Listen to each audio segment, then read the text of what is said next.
Peace and blessings to the family. It is me, Coach 67 Sports TV. Shout out to the awesome and amazing LDBC, Lions and Posse community. Shout out to the Louisiana All American Sports Network. Shout out to M Vision Photography and Video. And shout out to the greatest university in the world, the Southern University, home of the mighty Jaguars. This is the latest live stream, Southern University football, latest transfer portal, chaos, and breaking news. I'm going to talk about a variety of different topics on today's live stream. So sit back, relax, and enjoy the ride. JD.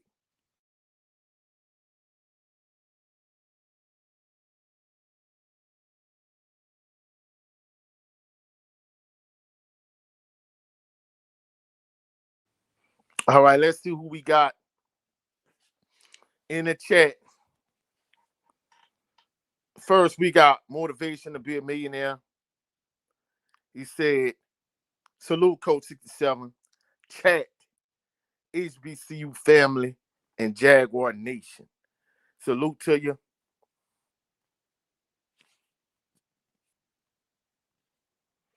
After that, he put, there's a lot of portal movement going on. Southern still needs an elite quarterback before this transfer window closes. They can use the next window to fill roster holes. Yeah, I feel you on that. And then he put, go Jags. Yes, sir. Salute to your motivation to be a millionaire. Then we have relaxing, calming rain. He says, salute Coach 67, chat, HBCU family, and Jaguar Nation. Salute to your fam. He said Perry White had a very interesting conversation with Tony Clayton this morning on the Jaguar Journal. Yes, he did. Yes, he did. Yes, he did. And he also put, go Jags. Yes, sir. Salute to your relaxing, calming rain. Your boy Jay say salute, coach, and go Jags. Yes, sir. Salute to your boy Jay. Of course, got a lot to talk about in this particular live stream. Man, salute to Adrian Crook. He said, LOL, I hope y'all know Faulk hiding kids. He wants. He wants, right? LOL. Hey, that's a good strategy because you bring up an interesting point, Adrian Crook. The reason being because Jay Good said the same thing the other day when we talk about the last live stream because, people were saying, man, coach, you know, the kids you talked about from Houston, he didn't even come to Southern. He going to Tulane and whoop the woo. And I'm like, yeah, I understand that he never officially committed to Southern, but it was reported he was going to come to Southern.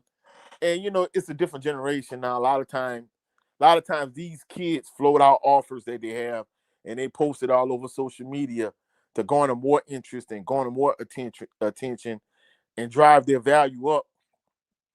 And to a certain degree, is clout chasing. But even with that being said, I'm not mad at him for playing the game the way it's supposed to be played. You know what I'm saying? It is what it is. Your boy Jason, yeah, I heard Coach Faulk got some dogs, but he keeping it quiet now. Yeah, I don't blame. I mean, like Jay Good literally was saying the exact same thing from the perspective of, he was like, if you a HBCU school,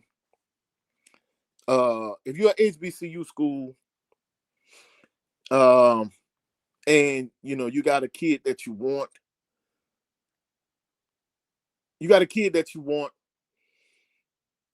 if other people know about it, like, people gonna hop on it. And that's crazy to me. Salute to my brother 7 Sports TV, the general. He was talking about this for a while at one point. He was saying how anytime Deontay Wilder said, hey, I want to fight this guy, if he puts it out there, then other people majestically won't fight the same guy he wanted to fight when he was at the apex of his superpowers. So it's like it's crazy. As soon as Southern or other HBCUs, say, hey, I want this particular player, everybody else come knocking. It's crazy to me, you know what I'm saying? But we definitely have a lot of transfer for portal news to talk about, a variety of different things, variety of different topics. Let's start it off with some good news. First, Southern University safety Herman Bristol III is coming back. He said he want running back. I'm glad they was able to get him back. I think he can be. I think he could be a cornerstone piece, a foundational player on a defense. Because I felt like last year, not this past season, but the previous season is closer to the player he really is. This past season, he had to fight through a lot of injuries. You know what I'm saying? So I believe bringing him back in the fold, it can really solidify your defense. And also, I think him and Eric Reed Jr., I think, with Herman Bristol III, Eric Reed Jr., I think those two guys can help your defense out tremendously. You know what I'm saying? So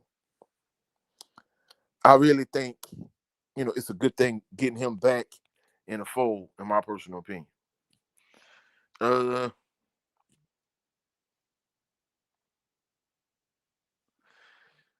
boy Jay said, yeah, after that Zion thing, I don't blame him. Yeah, I don't blame him either because, that was some nonsense. I don't think Tulane was interested in him prior to that, if you ask me. But the thing about it is, if you'd have came to Southern, you could have became a guy, and not only could you have become a guy, you could have been like, a Jacoby Morgan type, like preseason SWAC offensive player of the year, but you go to Tulane and you a Jag, you just another guy, you know what I'm saying? So I'd rather be the man in Southern than just be another small fish in a big pond in Tulane. That's my personal opinion. Just like the whole, controversy with me and Trey Lane, he was like, how you gonna tell me he was best for me and my family? But dude, like, you use your most productive when you were at Southern. So, like, hey, if you got money from Indiana and Eastern Michigan, that's cool. It is what it is. But, I'd rather be where I'm celebrated as opposed to just being another guy.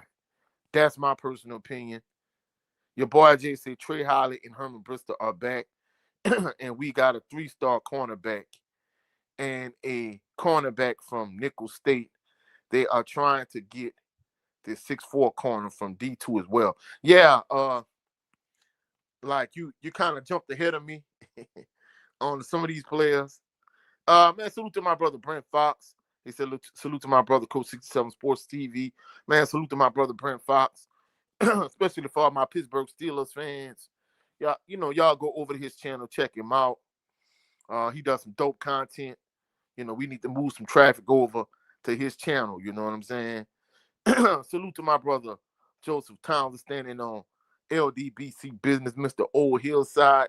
I had a little allergy issue early this week, and I got me some medicine, and I made me a little Old Hillside toddy. Got it right out of there. So, man, hey, if y'all like whiskey, y'all like bourbon, go to oldhillsidebourboncompany.com, cop your bottle of bourbon whiskey, you dig. Man, salute to my brother Jay Good. Salute to the family. He and I have ongoing conversations, ongoing dialogue. Man, salute to the family. Cassio Odell. I was talking to him earlier. He another one, like, he and I have some real good conversations. So, like, a lot of stuff you see me talk about in my live streams, Cassio and I talk about behind the scenes. Jay Good and I talk about behind the scenes. either that or just the collective and I, like myself, Jared Loving Green, Joe Townsend, JB, Brent Fox, Jay Good. Like we talk about it in our group chat too. And speaking of my brother Jared Loving Green, salute to him. Uh, early on today, we had an episode, another episode of the Black Man's Perspective. Um, and it was just a good, dope conversation in terms of, dealing with politics and dealing with racism on the job. Definitely was a dope conversation. Y'all go through and check him out. And of course, tomorrow at 3:30 p.m. Central Standard Time on the Southern Baller Show, we also gonna talk about the college football playoffs, and we're gonna talk about the NFL Wild Card Weekend. So be certain to go check that out.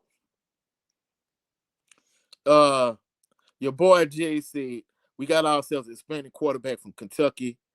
When has SU ever had a Hispanic quarterback?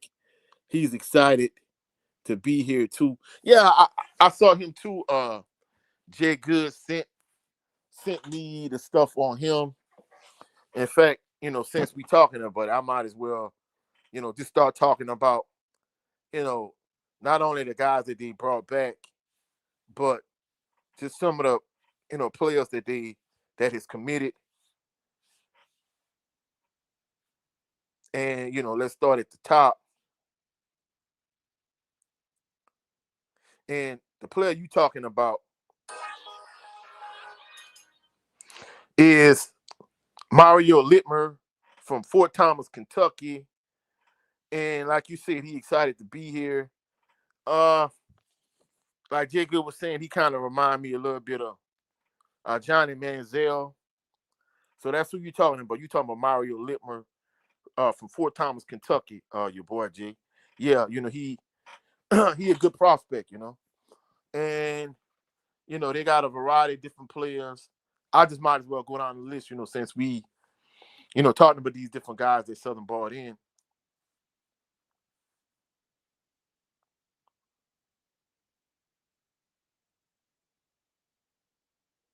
So Mario Littmer, he gonna be an incoming freshman. Uh,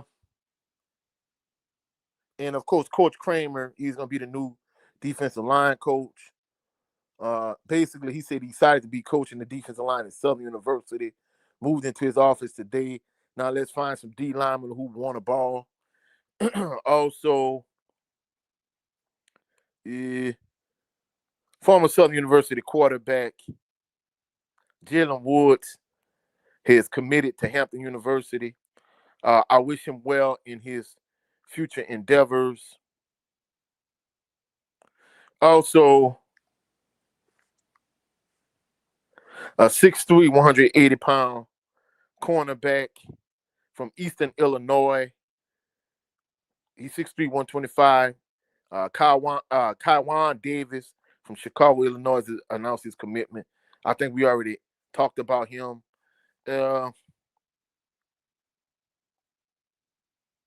Let me see. Yeah, Kaiwan Davis. Who else?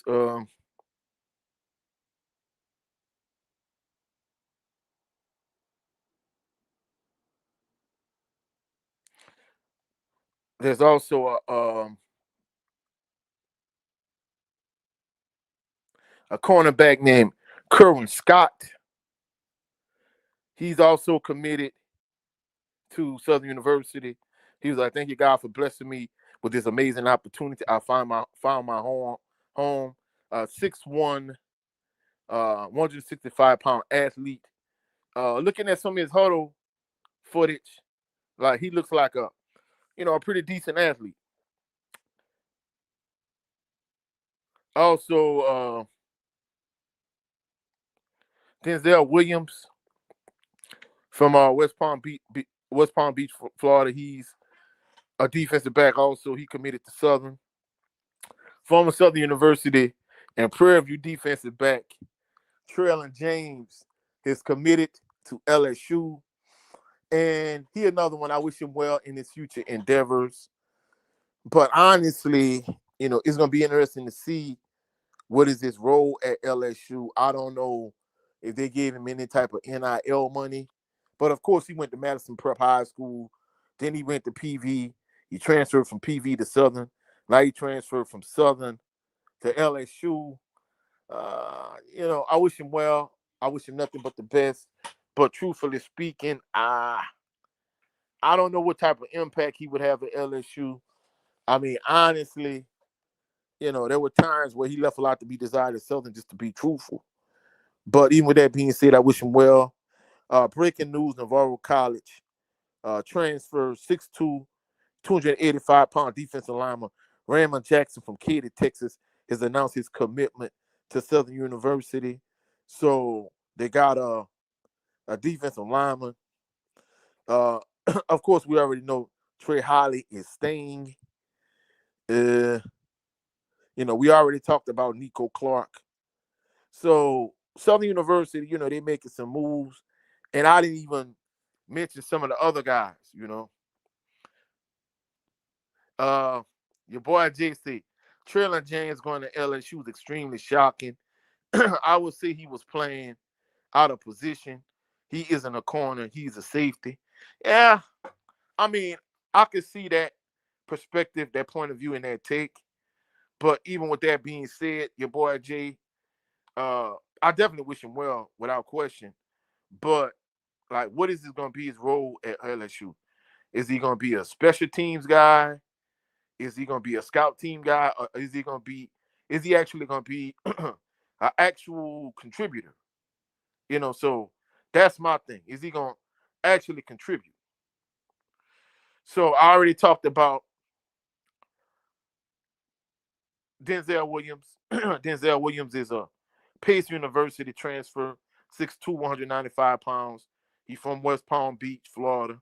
I talked about him already. But, I mean, Southern University, they definitely making moves.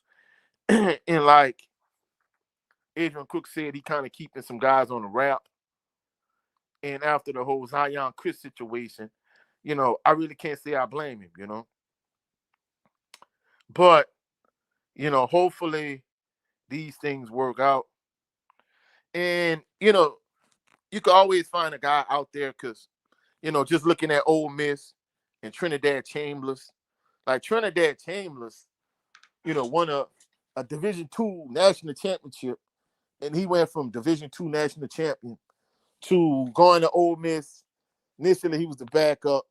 The guy in front of him got hurt, and he ended up almost leading Ole Miss to, the national championship game. So there's guys out there to be found. So, I don't think we need to go in full panic mode. But of course, the fan base, they wanna, they won't be excited with the players that's coming in. Your boy Jay said we have a bunch of guys on a visit right now as we speak.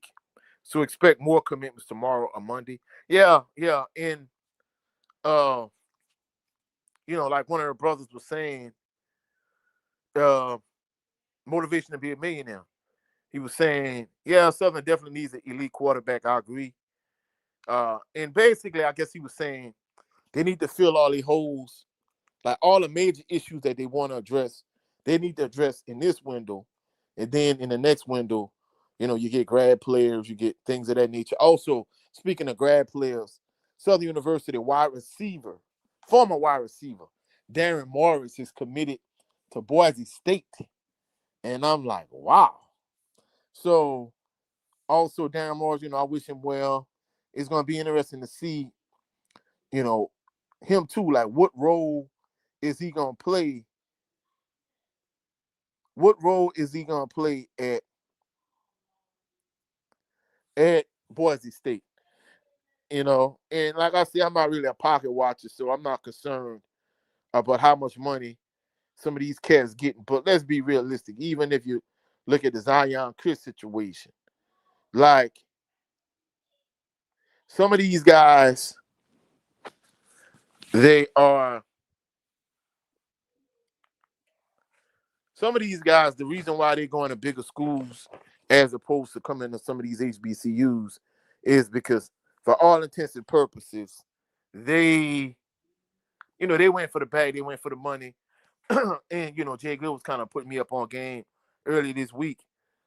Some of these guys, they have agents, and the agents are kind of like, the analogy he used, they're kind of like boxing promoters like Eddie Hearn. They won't push you to a certain institution because if you get more money, then they get a bigger cut. So, it's crazy how, this new modern age of the transfer portal and NIL, how everything is panning out. And, Tony Clayton talked about this early on Perry White with the Jaguar Journal, salute to the both of them.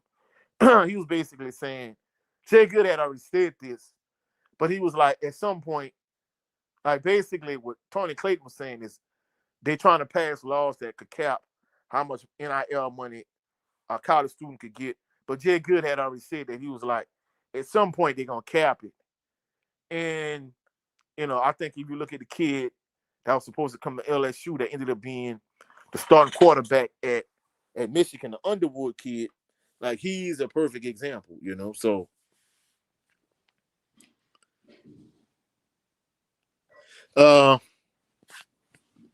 your boy Jay said, I'm shocked Zion wanted to join a quarterback room that has 4 other guys in it when he could come here and start it, but money rules all. Yeah, yeah, yeah. And the same thing with Ricky Collins. Ricky Collins, instead of going to Grambling, he ended up going to Kennesaw State. So, in many instances, these guys, they're not really doing what's in their best interest. They're really kind of looking at the money, you know what I'm saying? So I mean, it is what it is. So, I'm mad at Zion because, do his thing. And Kendrick Wicker, salute to you. He said he went for NIL product. Yeah, that's what it was. I mean, he went for the money. Whereas, if you come to Southern and you do your thing and we just gonna say you become SWAC offensive player of the year, then you might get you another bag down the line and get you another opportunity. But it is what it is. Salute to SU Jaguar 98. He said, yo, what up, coach? Man, I'm blessed and highly favored. How you doing this evening, fam? Salute to you. Your boy just said, coach, Ricky Collins turning Grambling down and going to Kennesaw State. My thoughts on that, your boy Jay, is I think it's the same thing. More than likely, I'm thinking it probably was a financial move. I mean, just think about it. With that quarterback that was supposed to come to Southern, I can't think of his name. He ended up going to Montana State, and he transferred from Montana State. And Southern played him last year, not this past season, but at the beginning of the season last year.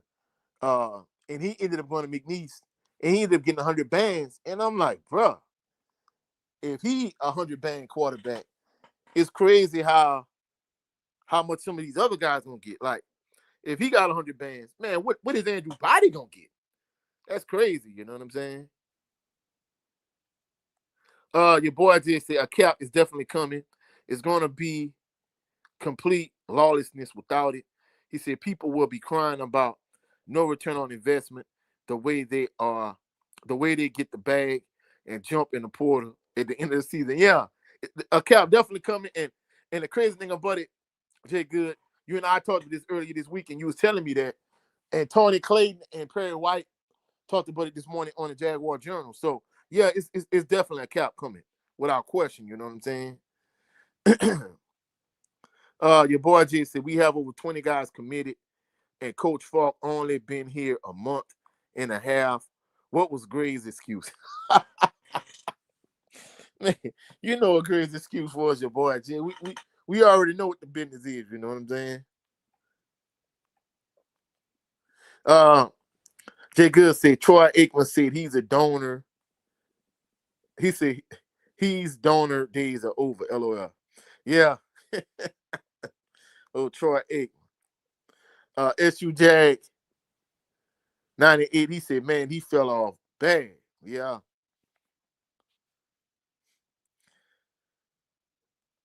SU Jag 98 said it has to be an NCAA cap because state laws will only hurt us. Yeah, and that's the thing about it too. Uh, when you come to the cap aspect of it, with the kid, the quarterback Underwood, from the state of Michigan, he was getting I think he was gonna get what 6 point something $7 million from LSU. Then he left and he went to Michigan. Michigan ended up giving him $10 million. Even if you look at last year when Ohio State won the national championship, I think they said like their NIL money, the money they was doling out, was like $20 million. I said, God dog. I mean, don't get me wrong. We know Ohio State, they got that kind of money to play with. Anytime they threw Grambling $1 million to beat the brakes off from 70 to nothing. I mean, you know what it is. You know what I'm saying?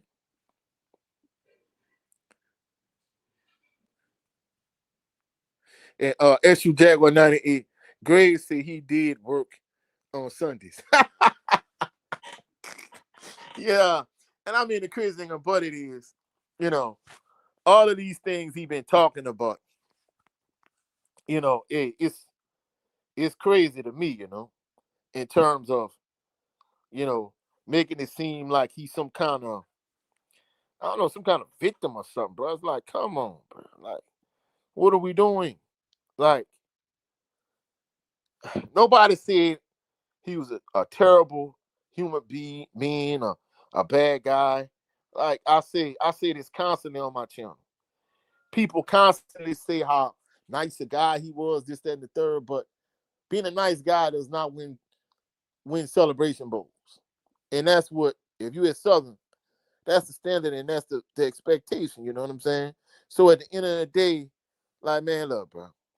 Like, we don't want to hear all this belly aching, all this moaning, whatever. Like, look, bro, you didn't get the job done. So, like, it is what it is, you know what I'm saying? So I don't understand why he doing, all of this, all of this crying, you know what I'm saying? But I mean, it is what it is.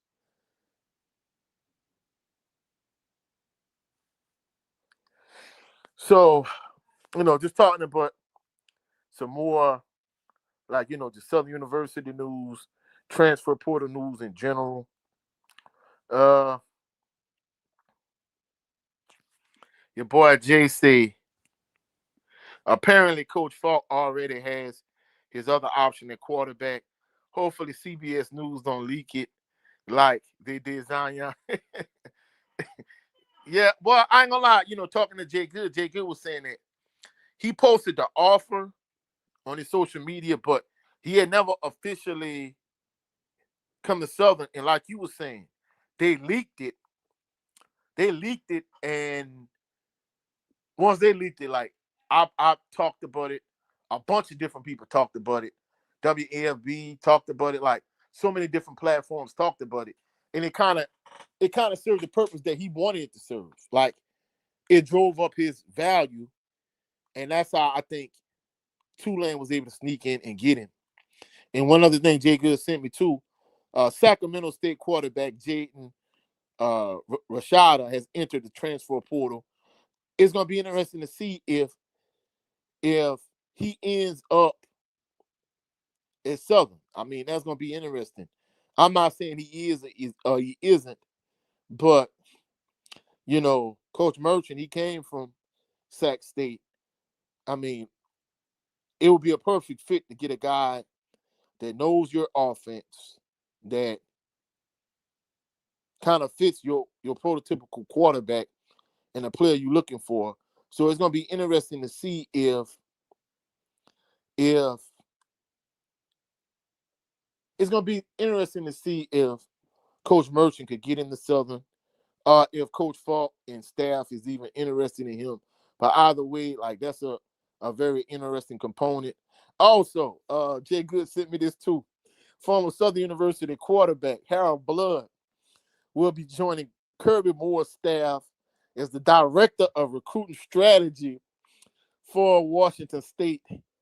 So salute to Harold Blood. I wish him well. Hopefully he's a better director of recruiting strategy than he was a quarterback at Southern University. So salute to Harold Blood. Definitely wish him well. Of course, former Grambling kicker John McCormick has committed to Colorado, and Jay Good was saying this too, that Deion Sanders, he keeps eyes on the SWAC. So since he keeps eyes on the SWAC, basically he was able to find him. He was able to find him a dog kicker. I'm not gonna lie, Grambling kicker was, man, that boy was a dog. I ain't gonna even lie on him. And I already talked with Ahmad Miller. Ahmad Miller is committed to Syracuse. Travis Terrell Jr. has committed to Purdue. These are just some other stuff that was sent. In fact, I'm even looking at a couple Adrian Crook social media posts. But I'm not gonna lie, Crook be all over them JSU people. He be on their helmet. But Adrian Crook be out here all over all these Jackson State people. He be on their helmet. Oh, and Harold Blood brother, former Mizzou player. He's transferring from Mizzou to Washington State.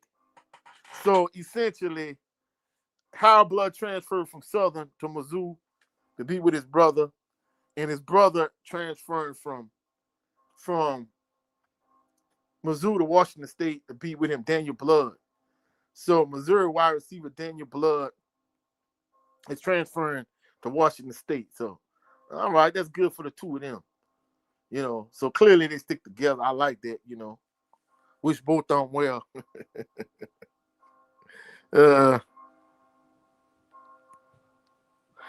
Your boy JC, I'm glad that Grambling kicker gone. That dude was serious in the Bayou Classic. Oh no, I'm not gonna lie, that boy could kick. And not only that, but him making that game-winning field goal against Jackson State. I'm certain Southern and Jackson State and a lot of other teams in the SWAC, are not gonna miss him. SU Jaguar 9 Easy, I think the Dooley staff didn't develop Blood. Mizzou saw something in Harold Blood, and his numbers at Destrehan were great. Well, I think the thing about it was, Jay Good and I talk about this all the time. Like, I felt like Dooley was I felt like he was a good recruiter, but when it came to evaluating and developing quarterback talent, whether we talking about Bashawn McCray and Glenda Bubba McDaniel, I don't care what nobody says. Stevie Wonder could see that. Even Stevie Wonder could see that Glenda Bubba McDaniel was better than Bashawn McCray. And I wouldn't have been mad if he started McCray, but I think he got exposed in the Texas Southern game. And I mean, Body played good in that game, but he didn't light the world on fire. But you lost to Texas Southern that year. You lost to Jackson State the first time. And I'm like, all right, you got to start this dude in the SWAC championship game. You still start Bashawn McCray. Then you go from Bashawn McCray to Harold Blood. Then you go from Harold Blood back to Bashawn McCray. Then you go from him to Glenn Bud McDaniel, and you wait till you dig yourself a 26-point hole before you finally put him in. As soon as you put him in the game, he goes straight down the field and leads you on the drive to a touchdown. And then after that, it's like, come on, bro. Like, if you would have started the boy from the beginning, you win that game. So, a lot of people like, oh, man, they weren't going to beat JSU. Man, I disagree. But I think that's part of the reason why we really didn't trust him. And then after the game, the post-game press conference, basically he kind of said he didn't regret like starting Bashawn McCray and not starting Glenn Bubba McDaniel. So, and then even the whole drop 8 game with FAMU, like, Eric Dooley, he's not media savvy, but the overwhelming lack of accountability is one thing that really kind of drove Jaguar Nation crazy. And I really, I really didn't. That really kind of rubbed me the wrong way. You know what I'm saying? Uh, your boy Jay said, I kind of feel bad for Grambling. He said, do they even have double-digit recruits? Their best corner, Rabby, hit the portal last night. Well, from what I saw, they got a couple. They got a couple guys in the portal, but like some of these guys, I didn't even get to talk about. Like, of course, Andrew Cook was like, basically JSU getting, D2 guys, but I saw that JSU had a quarterback come from Valparaiso, uh, Carrion Tyler. He committed to Jackson State, and of course, Adrian Cook was all over that. Adrian Cook was like, basically, I thought your future quarterback was in the building. So yeah, Adrian Cook, Adrian Cook, he in these swag streets, when it comes to these different Facebook groups all over social media, man, hey, you know. Yeah, Jay Good said Crook out in these streets like Jeepers Creepers. Big facts. I'm not gonna lie. I saw him on Israel Carey page, and I'm like, God damn. Turner boy, salute to you. He said, is Kenny Pham still at Southern? From my understanding, he was a senior. So I don't know. I mean, but even if he is at even if he still is at Southern, Southern needs a punter in the worst way. Because Kenny Lee Pham, his 2 years at Southern, he left a lot to be desired. For what they ended up getting to him, they could have left him at Alcorn State, for my liking. And no disrespect to him, but truthfully speaking, he just hasn't been a good punter. And I'm not trying to put him down. I'm just keeping it a buck.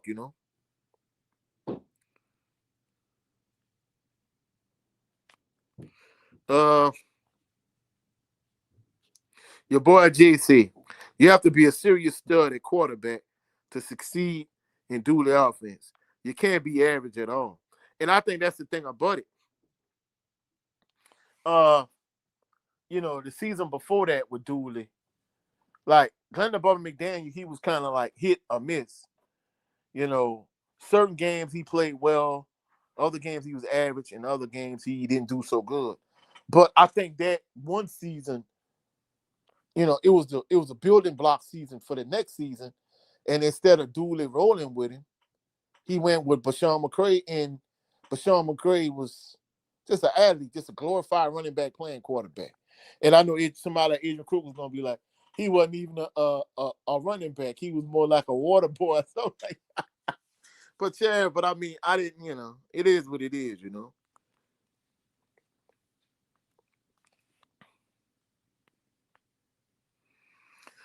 SU Jack, now he said, yeah, I remember that.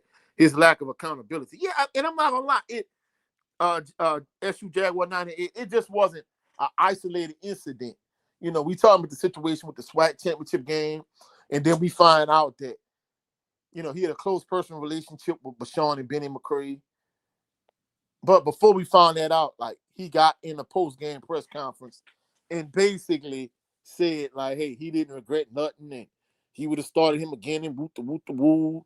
And then you get to the FAMU game the next year with Harold Blood, and you ran the ball well in the first half, but once FAMU's defense adjusted, like, you just couldn't keep running the ball. And then you ride at midfield, you got like a little bit less than a minute left in the game, and you run a drop the middle, and you was like they was in drop 8.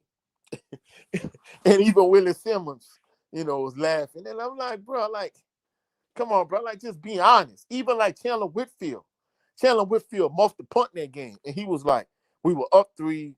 I was like the point in the game where our offense really had it going. Our offense has struggled, at times during the season. We really had it going offensively. And me muffing that punt, like, it put my team in a bad position. I have to be better moving forward in the future.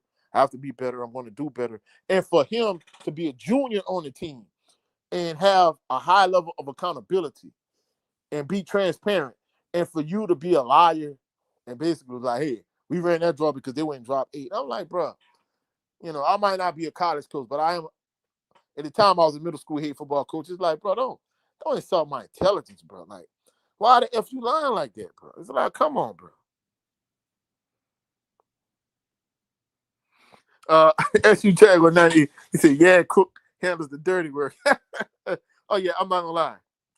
Crook be on these JSU things hard, in all these different Facebook groups, all over multiple social media platforms. Yeah, Crook, he out here on the helmet. And let me see. Oh, one other thing too, motivation to be a millionaire. He pointed this out earlier. No, I'll take that back. It wasn't motivation to be a millionaire. It was relaxing, calming rain. He was talking about, the conversation that they had this morning on the Jaguar Journal. And basically what he was saying is, in terms of, he kind of continued this conversation about, naming rights to A.W. Mumford Stadium. Him and Perry White, Tony Clayton and Perry White talked about that. In addition to that, they also, talked about the game day experience from a tailgate standpoint. And I talked about this a few times on my channel. Like, I am a season ticket holder, right? I'm a season ticket holder. And basically, like, Senior had been a season ticket holder for like a ridiculous amount of years. But when he passed, we switched the tickets. My mom had them at one point. My sister had them. This year, they were in my name. And basically, I didn't have a tailgate parking pass. So instead of me paying, $50 for parking for the entire season, I had to pay $20 per game. So they talked about how, you have people that tailgate at every single Southern University home game, but they never go to the game. Like, actually go in the game itself. And the irony of that situation is, my best friend from elementary school, like, he was my best friend through the 4th grade. And basically, I saw him a couple years ago at Tanger. I hadn't seen him in years. And he was like, man, I had not been inside a Southern University game since 2005. I said, 2005? I'm like, man, you know me, I'll go to every game. Like, the tailgate and all the other stuff all the festivities are ancillary. The game is the centerpiece. It's the entree, and everything else are like the sides. So he was like, nah, he said he hadn't been inside a Southern University game in, since 2005, basically like 20 years. But he says he goes to every Southern University home game, and they do something different for every game. One game they might barbecue, another game they might fry, another game they might boil. And they just go out there early that morning. They tailgate all day. They stay out there till late that night. And they go home, late on a Saturday night, and they get there early on a Saturday morning. He said they play their music and they tailgate and they have a good time. And I'm like, dang. So basically, what Tony Clayton suggested is for you to have a tailgate parking pass, for you to come tailgate on campus for the games, like every person that has like a tailgate pass or whatever, they need to have at least 2 season tickets, which I've been saying this for the longest. Like, it's insane to me that you got people that don't even go to the games and they tailgate at every Southern University home game. Yet someone like myself is a season ticket holder and I don't even have a parking pass. And I'm like, okay. So I told the lady, I'm like, all right, isn't there like a waiting list you can get on? And she was like, Mr. Harrison, I'm sorry, like there's no real list you can get on. She was like, that's just something they've been saying. I'm like, well, why the heck y'all saying it then? Like, that's baffling to me. I'm like, at one point, the lady told me like, hey, not her, but this other lady was like, yeah, they're gonna open up some new like parking lots on campus, and we're gonna put you on a waiting list for this upcoming parking lot for having the parking pass. I'm like, okay, I don't know. That's a lie. She just told me, you know, so I could just buy the season ticket or whatever, whatever. But I'm like, I'm gonna get the season tickets regardless. But it's insane to me that I have season tickets and you got people that don't even have season tickets and they got a tailgate parking pass for the entire season. It's nonsensical to me, but it is what it is. You know what I'm saying? Your boy Jay said, heard on the Jaguar Journal, Coach Faulk is bringing in 2 or 3 analysts. We will be playing modern day football on the bluff in 2026. Yes, sir. Yeah, they talked about that also in terms of the staff.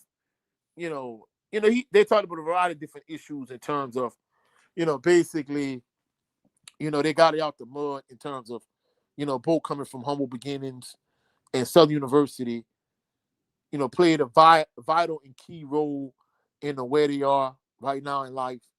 And in addition to that, they talked about, fundraising, and they also talked about, Coach Faulk and the staff. So yeah, I'm not gonna lie, like, Tony Clayton, it was a great conversation this morning on the Jaguar Journal. And, salute to the both of them. Man, salute to the family. Desmond Allen, he said, what up, Coach?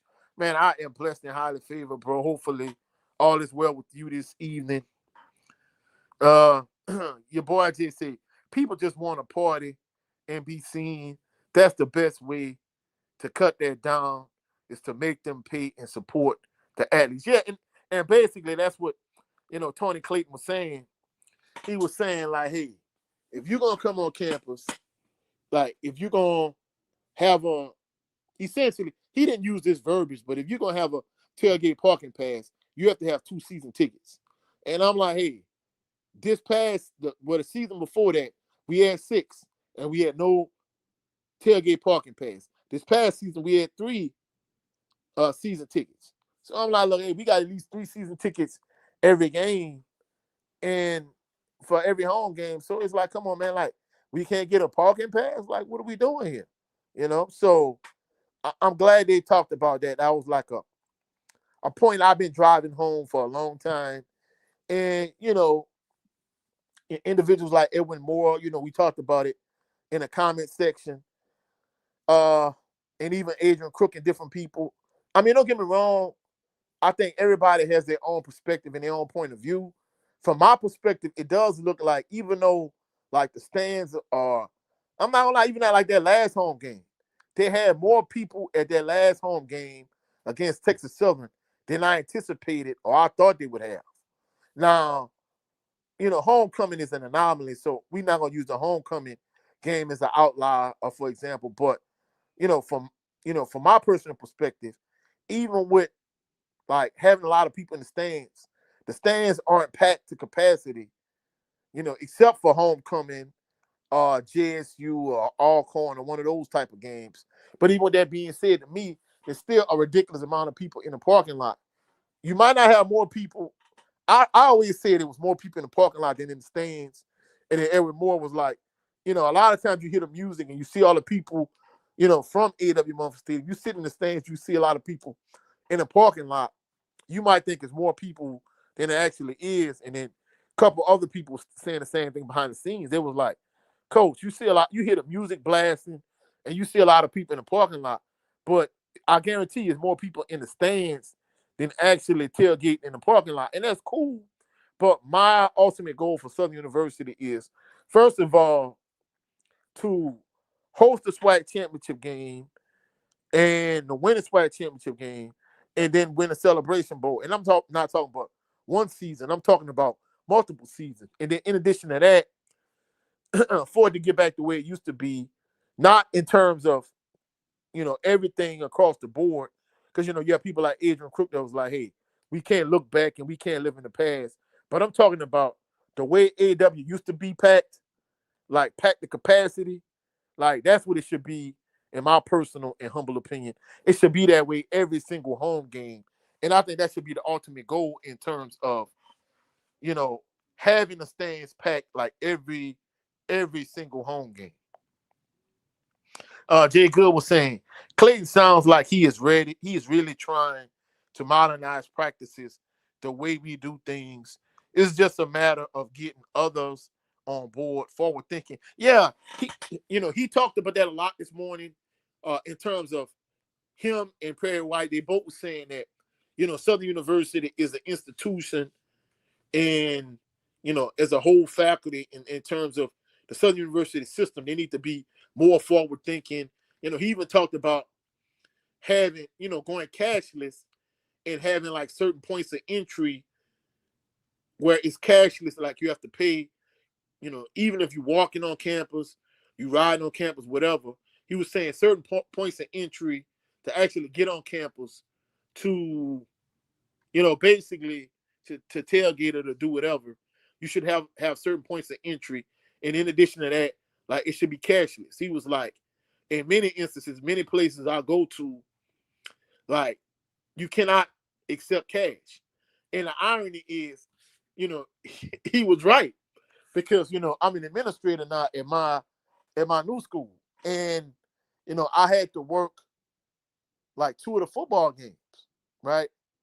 The person was, you know checking people at the door in terms of making sure they paid, and I just was kind of the administrator, just standing off to the side. And it is cashless. You cannot pay with cash to get in, and even EBR had done that like a few years back. They were saying in terms of, like, you can't accept cash. Like, you can't even accept Cash App. You can pay with a Cash App card, but you can't Cash App your admission fee. You have to either use a debit card, a credit card, Apple Pay, something along those lines. And of course, the reason why EBR went to it, because they was basically saying that some of these games, like, essentially, you know, they didn't like explicitly point the finger at one particular school or one particular institution, but they were saying they felt like people skimming off the top, at certain institutions in terms of, I'm not even gonna say misappropriating funds. I'm just gonna say just flat out stealing. So he was saying at this point, like, Southern University needs to be more forward thinking from the standpoint of everything should be cashless. You shouldn't be accepting cash, and you should have certain checkpoints in terms of points of entry, for you to pay to get on campus for tailgating, or, if you have a tailgating parking pass or whatever the case may be. So, like, they brought up some valid points, and both of them, essentially, the consensus between the two of them was basically, as an institution, Southern University should be more forward thinking in the way they do business and the way they move. Jay Good and we talked about this behind the scenes too. We were saying, we're just gonna take something like Southern University gear and apparel. Adrian Crook kind of brought this up at one point on the show, and Jay Good and I talked about it behind the scenes. We were saying in terms of like Southern University colors, like, I bought a shirt from Walmart in Baker. It's a Southern University shirt, but I think it was like purple and black and another color. And he was like, any Southern University apparel that should be sold, it should be official Southern University colors, which is Columbia blue and gold. And, that's one thing we was talking about too. Like, I think Adrian Cook brought it up, a couple other people brought it up, but we was talking about it behind the scenes. Like, Adrian Cook was saying, the current uniforms are like mustard yellow or mustard gold, but it is like a lighter yellow, because, Jay Good sent me like the official school colors, and it was, I just saw different things on social media where you see Southern University branded stuff, and it's not Columbia blue and gold. It's like navy and gold, or it's the old royal and gold, like from the Pete Richardson days. And we like, look, man, we need to get with the times. Like, if you want reestablish your brand from a branding standpoint, like, it needs to be official school colors, And whether we talking about NIL collectives or anything that has Southern University on it, it should be official school colors, which are Columbia blue and gold. It shouldn't be like purple, and I can't remember. It was a black shirt and it had some kind of like purple outlining on it, but whatever the case may be, like, that shirt I bought from the Walmart in Baker, it was not Columbia blue and gold. And as far as I'm concerned, and Jay Good was right, I feel like anything you sell, any type of Southern University paraphernalia, it should be Columbia blue and gold. And in addition to that, everything should be Columbia blue and gold. You know what I'm saying? Uh, Kendrick Wicker said Texas Southern brought a crowd. Yeah, I'm not gonna lie. Like, it wasn't just Texas Southern. Texas Southern brought a little crowd. Fam, you brought a little crowd. Of course, Alabama State and Jackson State. Alabama State brought a few people. Jackson State definitely brought a crowd. But I'm not even gonna lie, even FAMU had a little crowd, and ever since Boots on the Ground came out, like they had this one lady that was sitting on our row, and she had one of the FAMU like fans, where my fans at with the boots on the ground, and she kept flapping it every time FAMU had a big play, or every time FAMU scored.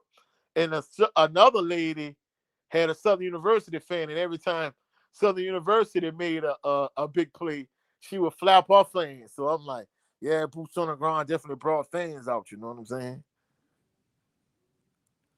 Uh, Desmond Allen says Southern is the standard.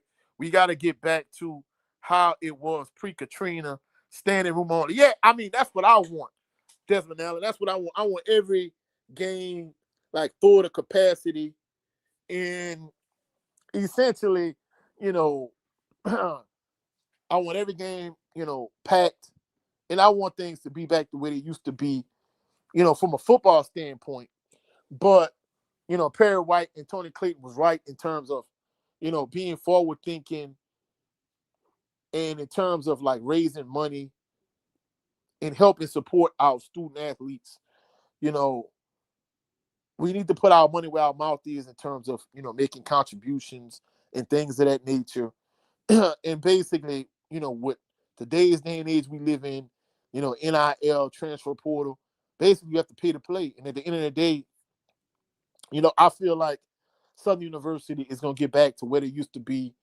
But, as a fan base, we have to support the team not only in our presence, but with our finances also. Your boy Jay said, I could definitely say the stuff Graves and Dooley were doing didn't help. It drove more people away. Oh, big facts. Big facts. Not only like off the field stuff, but I'm not gonna lie, they kind of talked about Marshall Faulk, not only from the standpoint that, from a football standpoint, like he's a real football guy, he's highly intelligent. But, Perry White was saying like he's a media savvy guy. And he was saying basically like Eric Dooley and Terrence Graves, I guess they have this old way of thinking when it comes to swag, like that old Pete Richardson, the street committee thing, where basically, the fans shouldn't give you any pushback, and not only that, but basically the fans don't know football, and Perry White constantly says this from the standpoint of, yeah, like Southern University's fan base, even if you're not someone like myself that's a middle school coach, a lot of people, whether they played football or not, they know the game, from a fan standpoint, maybe not from a coach's standpoint, but they know good football when they see it. And if you playing trash football and you making it seem like you above reproach and you above constructive criticism and you above the fans giving you pushback, like that's gonna rub the fan base the wrong way. So not only do you have to recruit well, not only do you have to be a personable individual, but you have to be real media savvy. And that's one thing that we're talking about this morning in terms of, they feel like, Marshall Faulk, with him being an NFL Hall of Famer, like he's a media savvy guy. He was an analyst for the NFL Network. They feel like in that capacity, like he is going to do well. And I believe so also. SU Jag 98, he said that was a huge band event as well. Oh, big facts, big facts, big facts. SU Jag 198 say packed games will have the sponsors dropping bags. Oh, definitely, definitely. I mean, and that's the thing. That's the thing about it. Uh, as much as we talk about like the good old days, the Pete Richardson days, like the 93 to 95 to 97 to 99. Like if you get back to that in the day and age, even if you look at like the Heritage Bowl back in the 90s compared to the Celebration Bowl in 2025. The kind of money that these sponsorships and these brands are paying for the Celebration Bowl compared to the Heritage Bowl back in the 90s. Like the money is a lot bigger. So you definitely want to get back to that place where you're doing your thing, And not only that, but also, Jay Good and I talk about this behind the scenes also. We were saying, Perry White talked about it last week, but all the blue bloods need to be blue bloods for the SWAC to be a stronger conference. And, Adrian Crook was saying how Jackson State is a crumbling dynasty. And, Jay Good was like, that would be catastrophic. And I'm like, right now, Jackson State is Southern's biggest rival. Like, why would that be catastrophic? And basically, he was saying, you want all the blue bloods to be blue bloods. You want, if even as Southern fans, if we want Southern to dominate the SWAC and Southern to be at the top of the SWAC and Southern to be at the top of black college football, not only do we want Southern to be strong, but we want Grambling to be strong. We want the Bayou Classic to determine who's going to win the SWAC West. We want, when FAMU and JSU play, you want that to determine who's going to win the SWAC East. And you want to host the SWAC championship game at A.W. Mumford Stadium, Pete Richardson Field. And whenever the naming rights come through, if Tony Clayton could pull that off, it'll be whatever stadium at A.W. Mumford, whatever. But you host the SWAC championship game, and then you go on and you win the Celebration Bowl the following week in Atlanta.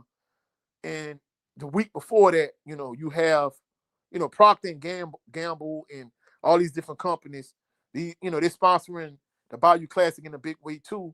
So, you're doing big things, when it comes to that, but you want to do big things across the board. And if you could get back to that point, it would be lovely. And, the fan base come back.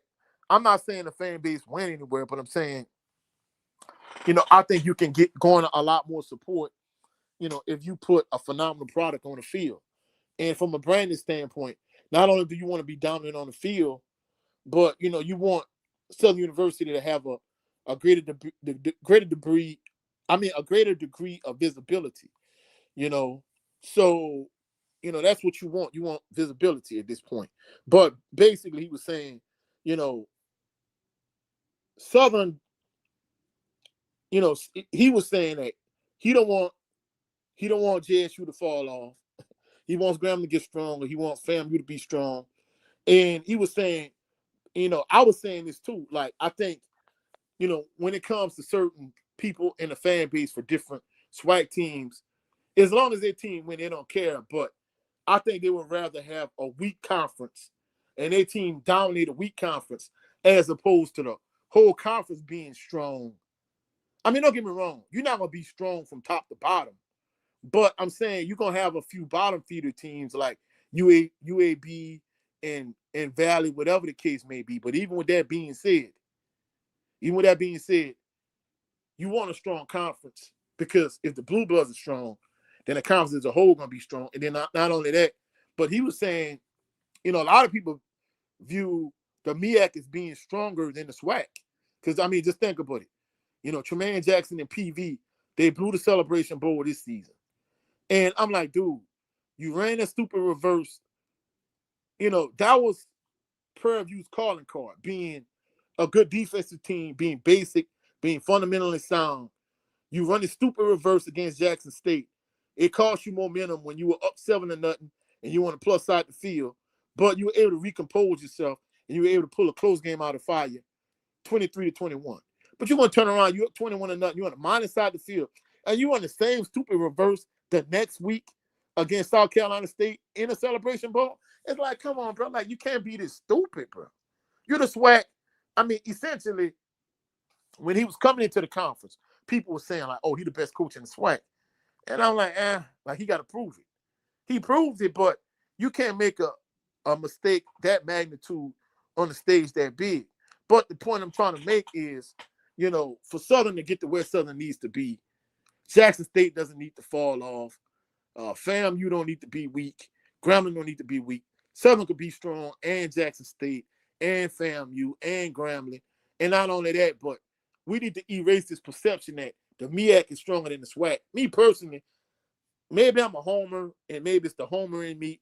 I feel like the SWAC is a stronger conference than the MEAC. But when you get in this SWAC versus MEAC Facebook group and these MEAC fans talking crap, when the MEAC has won the Celebration Bowl, more often than not recently, you really can't argue that point. So things like that kind of play into it. You know what I'm saying?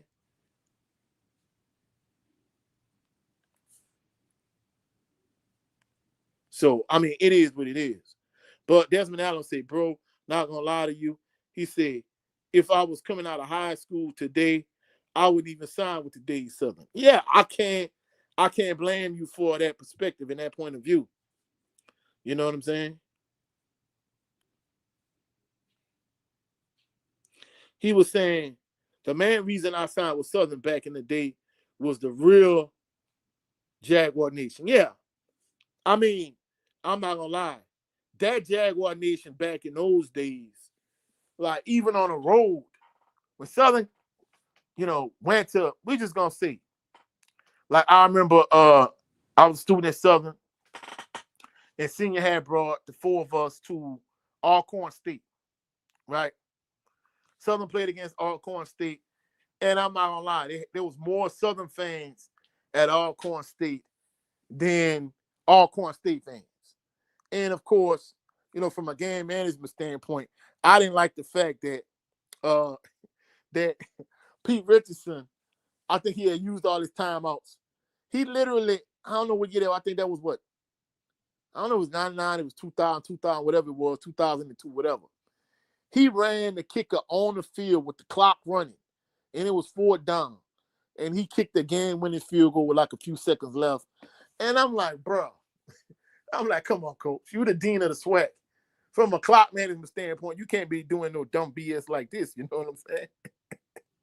Kendra Wicker said, the MEAC needs more teams. Yeah, I think that's the thing that kind of hurts the MEAC in my eyes. The MEAC has 8 teams. It's like, bruh, y'all don't even have a conference championship game. So that's part of the reason why I view the SWAC as being stronger than the MEAC. But I think their argument is we've been winning the Celebration Bowl more often than not lately, for one. And in addition to the MEAC winning the Celebration Bowl more often than not lately, they feel like the bottom feeder teams in the MEAC, like a Norfolk State, they feel like if you put Norfolk State against Valley, you put Norfolk State against UAPB, they feel like Norfolk State will win that game. And it kind of is what it is. Jay Good was saying Dion got slapped twice by 2 different MEAC teams. I started seeing the energy from over there change in regard to the SWAC style of play and SWAC teams.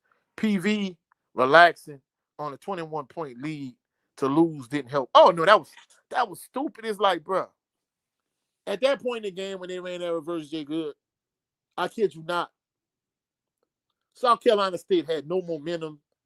Like there was nothing positive going for them, like whatsoever. They had no juice. They were a lifeless team. At that point, Tremaine Jackson, you're supposed to be the best coach in the SWAC, and people were anointing you this before you even coach one single SWAC game. So that does speak to how good a coach he is, but it also speaks to me how stupid and how big a mistake it was for you to run the same stupid reverse 2 weeks in a row.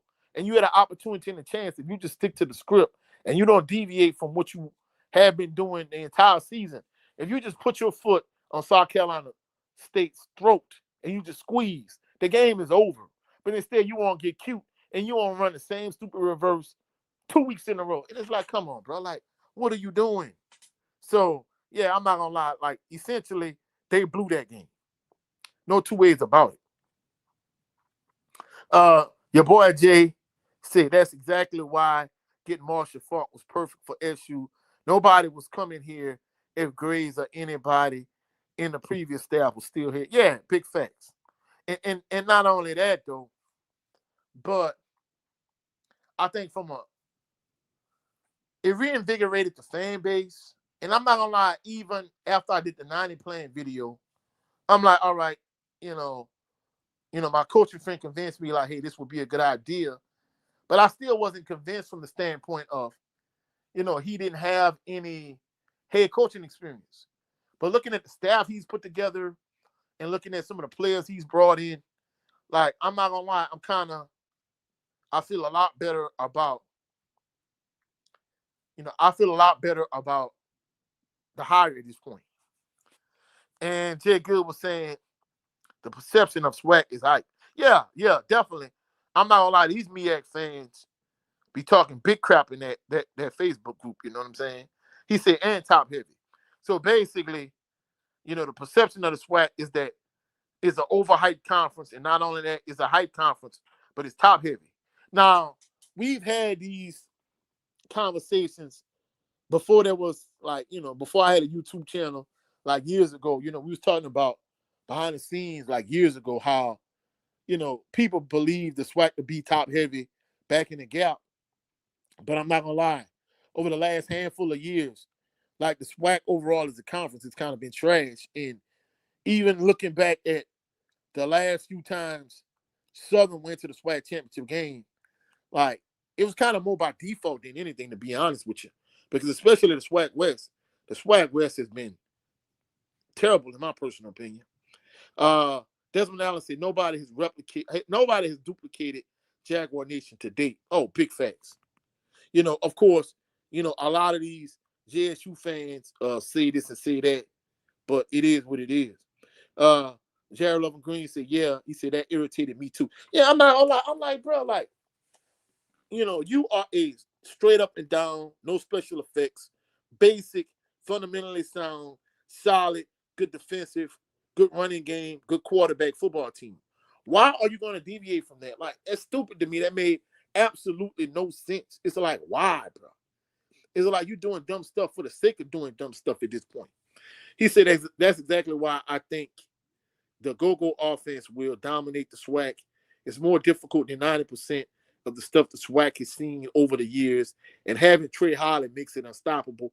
I think my question when it comes to Trey Holly in the go-go offense, your boy Jay, just looking at it, is he gonna be the first back through in terms of being the inside zone pull option back, or is he gonna be the triple option back trying to receive it on the back end? I mean, even if you look at, having Trey Holly and having Barry Remo, that's a good 1-2 punch. I mean, you can use them individually. You can use them together in the go-go offense. But which back you going to have be the first back come through? Me personally, I think I would prefer Trey Holly to be, the back getting the ball, the first back through going downhill. And then maybe Barry Remo could be the back, you do midline option with, and you read off of him, as being a triple option back. But, we'll see how that plays out. We'll see how, that works. But I mean, even with that being said, like it kind of is what it is. And Christopher Deuce got the laughing emojis. Based on everything Adrian Crook been saying all over these different SWAC Facebook groups and all these different social media platforms. Basically, he's saying, hey, JSU is a crumbling dynasty and JSU is nothing to laugh about. And I'm like, man, Crook even was harassing Israel Carey over there on his page. I'm like, dang, man, Crook is a menace. But yeah, but I'm not gonna lie, hey, it is what it is, you know what I'm saying? Desmond Allen said, he said, no, I'm from Jackson. Nobody has duplicated Jaguar Nation. I agree with you 100%. And I think more than anything, I think, when it comes to, NIL, bringing in players, raising money, naming rights, all of those type of things, being forward thinking is one of the terms that Jay Good constantly used. Perry White used it multiple times this morning. Tony Clayton has used it multiple times this morning.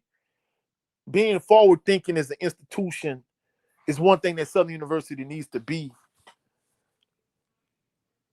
However, we just talking about on the field, you got to get back to being that dominant 11-1 team, 12-1 team.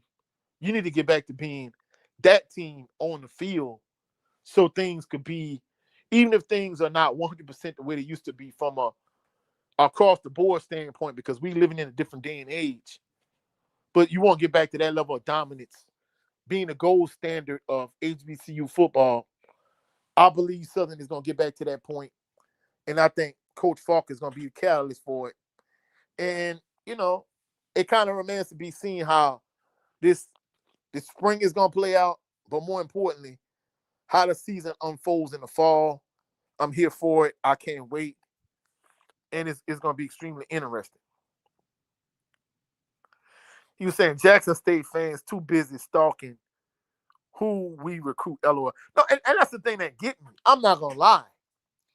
I've been even seeing some FAMU fans kind of like slick side, low key hating, and I'm like, okay, like y'all got Quinn Gray, y'all got some new people in y'all athletic department.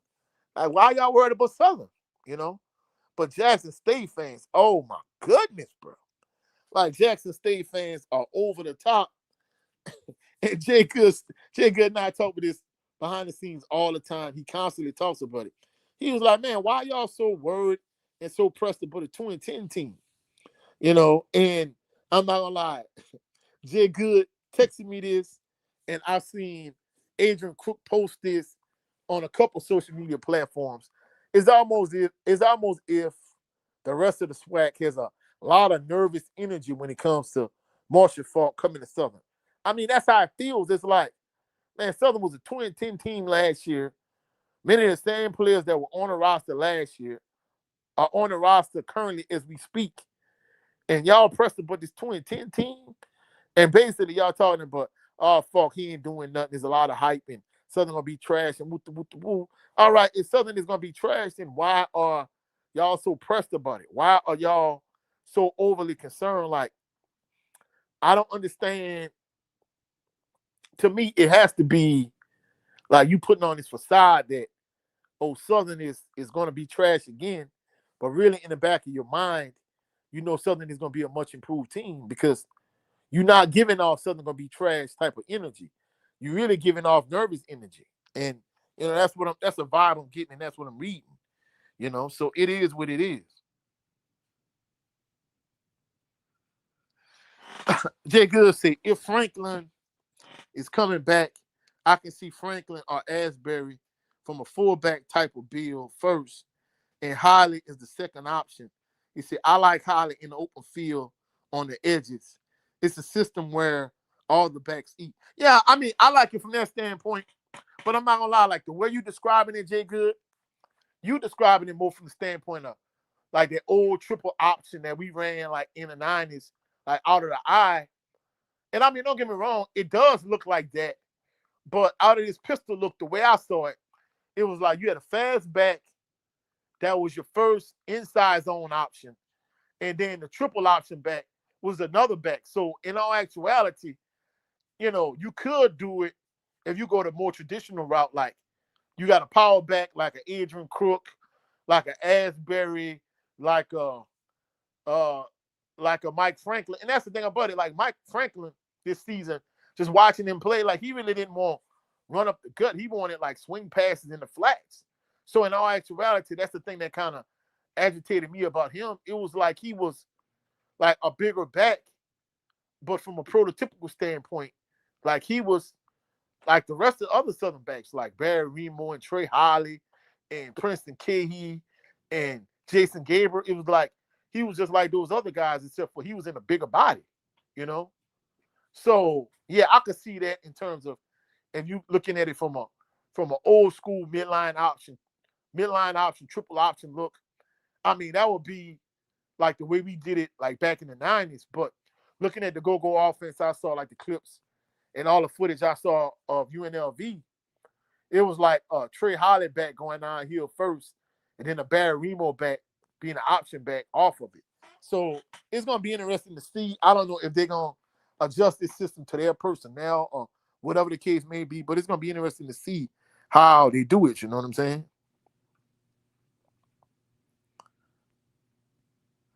Desmond Allen said, right, your boy Jay. Uh, your boy Jay said, that's exactly how I know Coach Faulk is handling business. They are watching and stalking our commits. Yeah, I'm not gonna lie. I mean, I done seen so many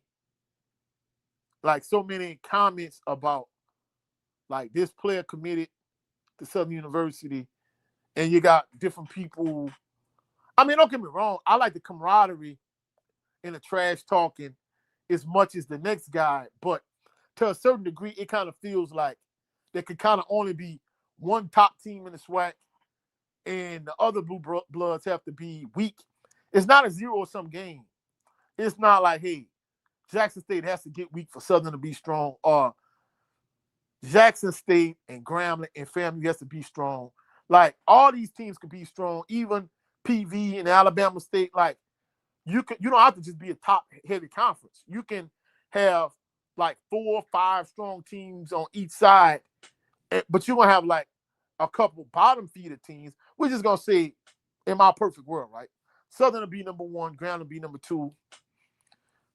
We say PV and Alcorn are battling, or they tied for like 3rd place in the SWAC West. And then in the East, you got we're gonna say FAMU or Jackson State, one of those 2 teams, the top team. Then 3rd, you might have Alabama State.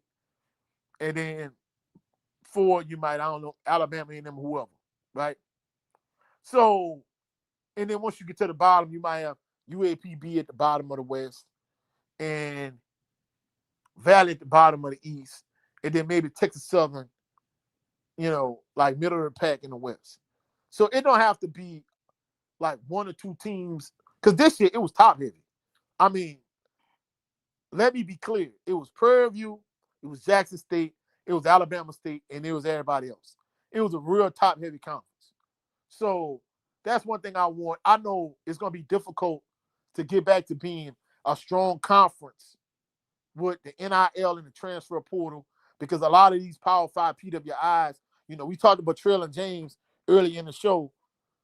Traylon James, I wish him well, but truthfully speaking, it just kind of seems like LSU just picked him up for depth purposes only. I'm not saying he'll never step foot on the field at LSU, but truthfully speaking, I don't see him getting no run or no burn at LSU whatsoever. I hope I'm wrong, but I don't see it. If I'm wrong, I'll be willing to admit I'm wrong.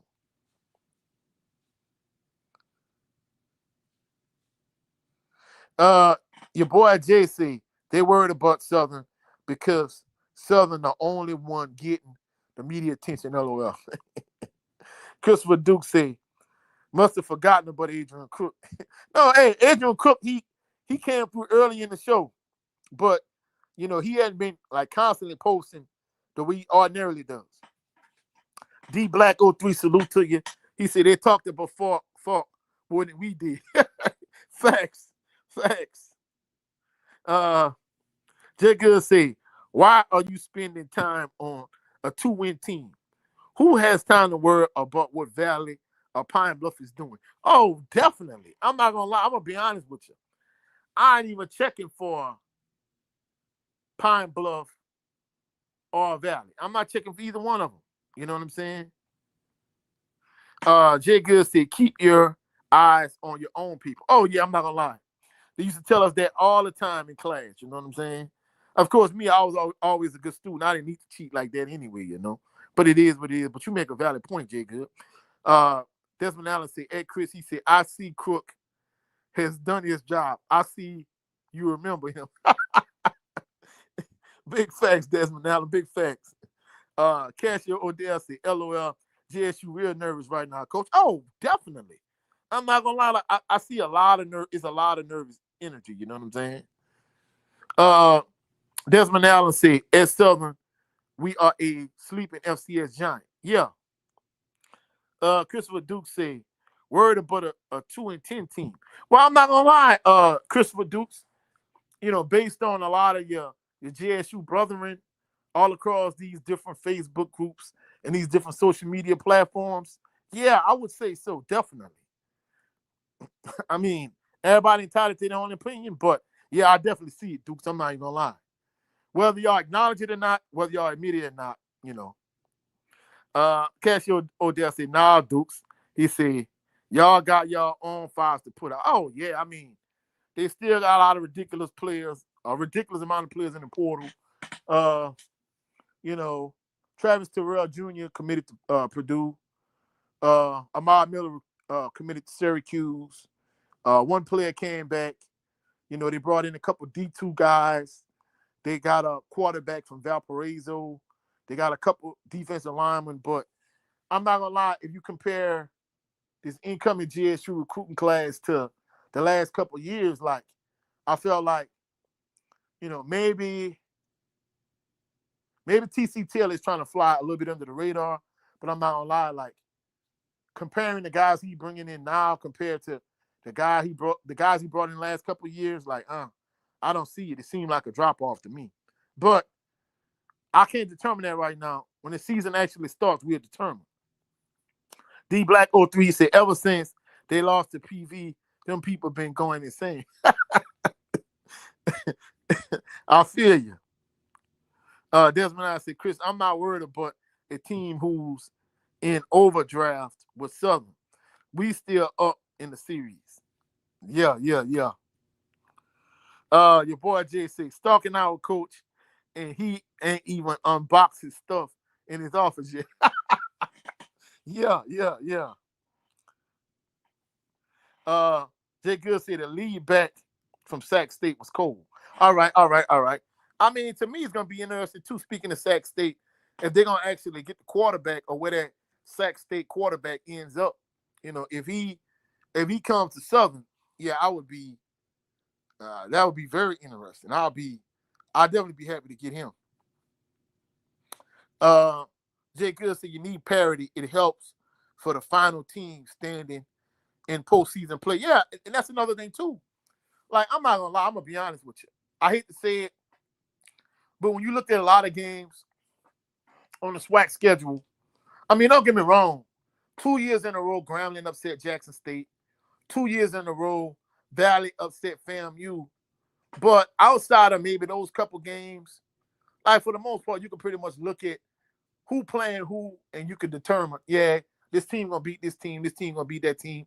Like, back in the gap, I mean, don't get me wrong, you know, Grambling was strong a lot of years, Southern was dominant a lot of years, JSU was strong a lot of years, but I kind of felt like parity was more of a thing back in the gap, whereas now, you know, it's like, like,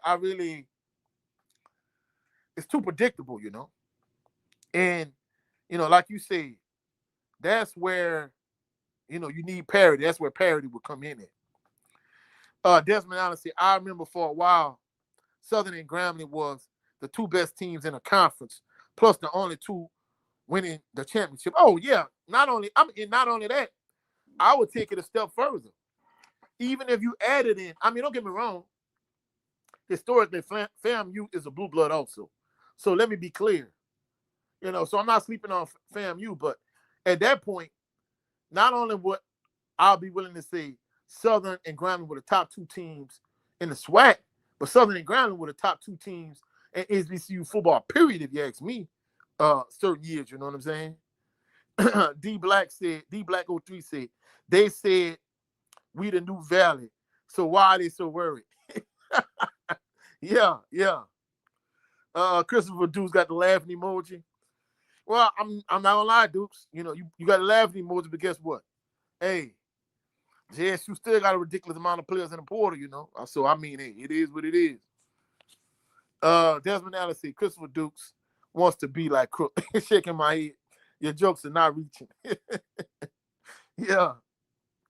Your boy Jay said, don't worry, Jackson. We have more commits coming soon. You can stalk and downplay to feed your delusions. Yeah. Franklin said, if teams in the SWAC get their NIL together, it will look more like the Power Four than it would come down to coaching. Yeah, but see, this is the thing about it though, Franklin. I'm not gonna lie. You know, I know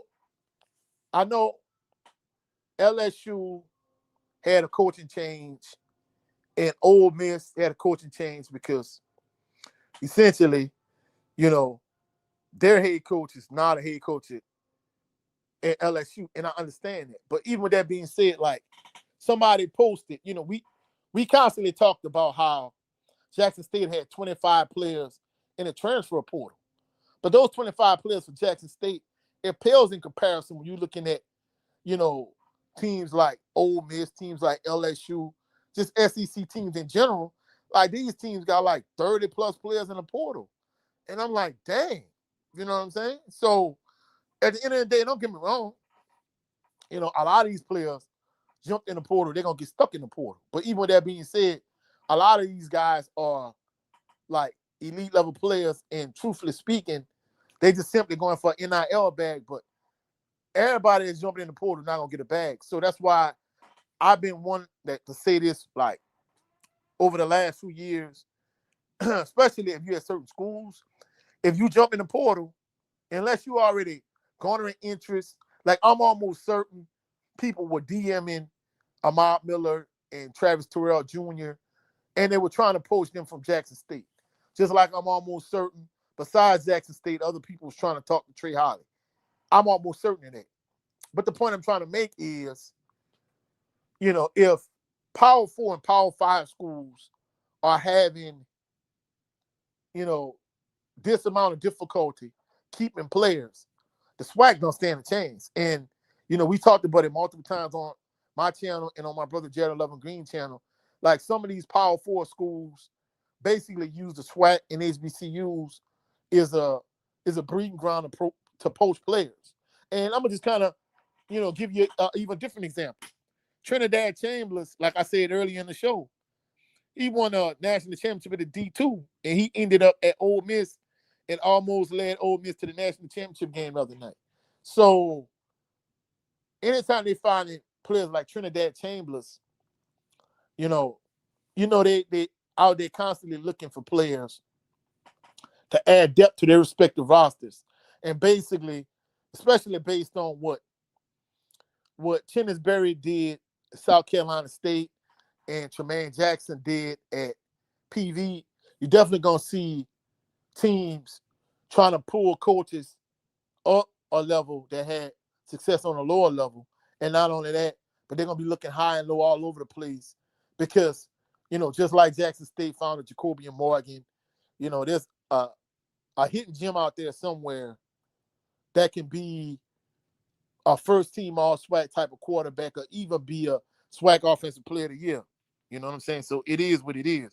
But you're right from a standpoint of, the NIL, it definitely has to, NIL is playing a factor in it. But if Power 4 schools are struggling and they got like 30 plus players in the transfer portal at the end of the season, I mean, it is what it is. And just think about it. Last night, Oregon played against Indiana. As we speak, some of those players that played for Oregon last night are in the transfer portal as we speak. And I'm like, damn, how? Like, you playing in basically a Final Four college football playoff game. You playing for Oregon, but you're in the transfer portal. So it is what it is, you know what I'm saying? Casio Odell said, how many commits y'all got, Duke? So he asking Christopher Dukes how many commits y'all got. Jared 11 Green said, JSU lost a lot of players in the portal, but don't sleep on TC Taylor's recruiting. But I'm hearing good things about Faulk's recruiting.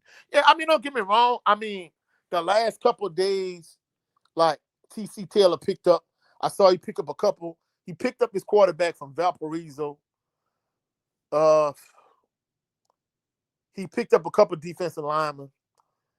He picked up a linebacker. So all 11 starters from Jackson State jumped in the portal and 25 players overall. So that's a lot of holes to fill. I'm not sleeping on TC Taylor. I'm just saying, don't get me wrong, already you got to recruit year in and year out because at this point, when a player commits to your school, you always got to assume it's like a one-year deal. So you have to constantly recruit and constantly look for players. But, I mean, for you to basically lose in the SWAC championship game and have that many players hit the portal, it kind of caught me by surprise.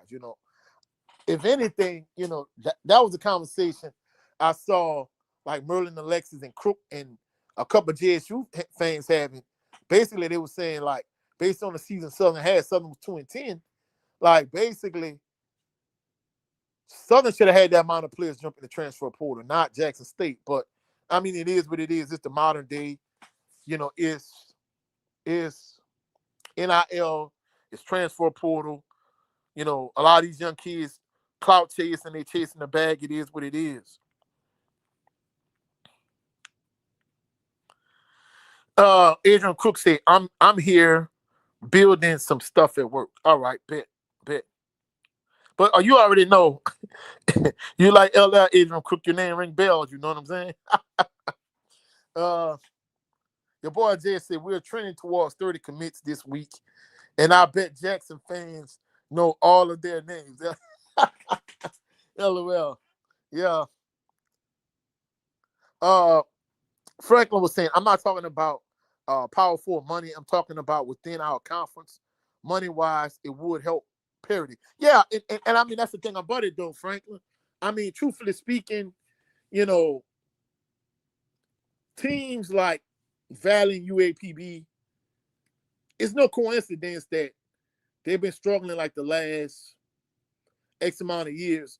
Like from a monetary standpoint, like you need the finances to get to where you need to be, and so even if you take the NIL component in it, you still need finances for facilities and for a variety of different resources. So from a facility improvement standpoint, I mean, even Southern needs finances to improve facilities, and not only improve facilities, but to get the facilities you might want need. I mean, they talked about adding on the A.W. Mumford Stadium. They talked about down the line, having a indoor practice facility, things of that nature. So you're gonna need finances for that. So it's not just Southern, and that's the thing about it. When I talk about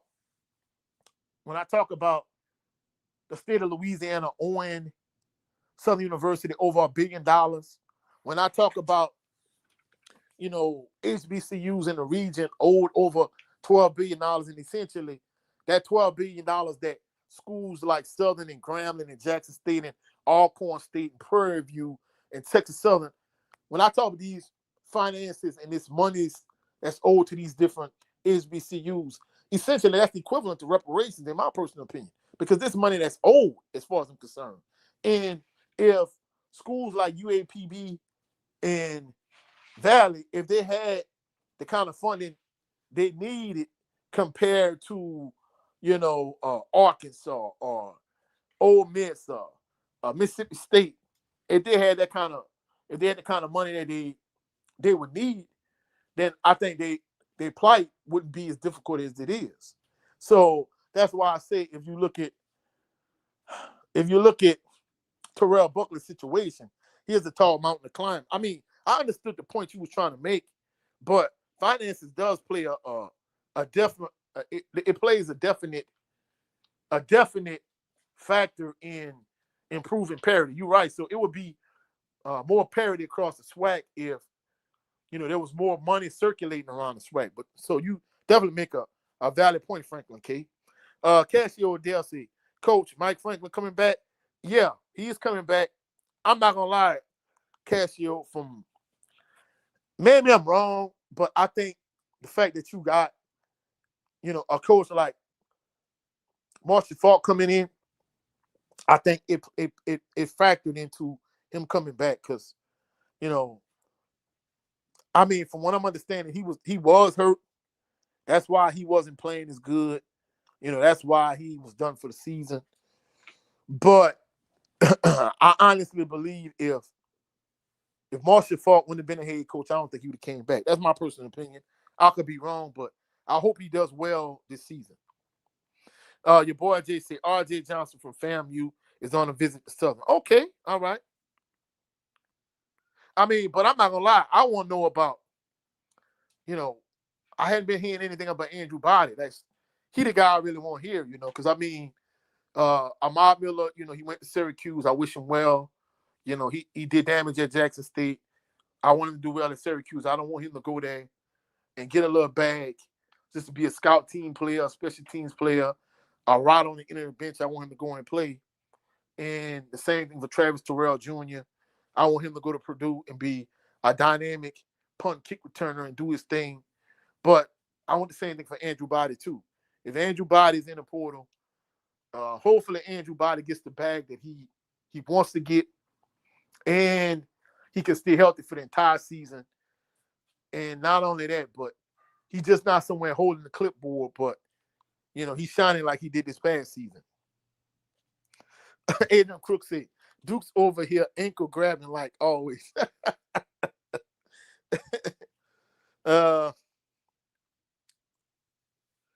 Franklin K said, in the Power Four, he said, I wouldn't be surprised teams start spending $30 million as a baseline just to get the championship game. Yeah, and just think about it. Ohio State, where they spent what, $20 million last year? So I'm like, dang, like that's a lot of money. So that's why, when people talked about, Grambling, they got $1 million to go get the brakes beat off them in Ohio State. I'm gonna be honest with you. The fact that you got players getting like the Manning boy got like over $6 million. Hell, he got more than Grambling got to get the brakes beat off him at the Horseshoe. So at the end of the day, I'm not gonna lie, I felt like, Grambling get the brakes beat off him. Like they got underpaid for that as far as I'm concerned. Your boy Jay said recruits will land in Baton Rouge tonight and tomorrow for their visit. He said it's about to get real on the bluff. Yeah, it's looking up, Jared Lovin Green said another example is Gillis, the running back from Delaware State, is being poached to the FBS school. Yeah, I saw that on social media too. And that's the thing about it. I mean, at the end of the day, you really can't blame the player for doing what's in their best interest. Because basically the young man was saying, hey, I think he said he got a 5-year-old or something like that. Like, he got a 5-year-old kid to feed. So, I really can't blame him. And that's why some people, when Tony Clayton and Jay Good and different people talking about them eventually putting a cap on the NIL, you got to realize some of these players is getting a bag in college. Don't get me wrong. The vast majority of them probably going to make it to the NFL, but all of them not going to make it to the NFL.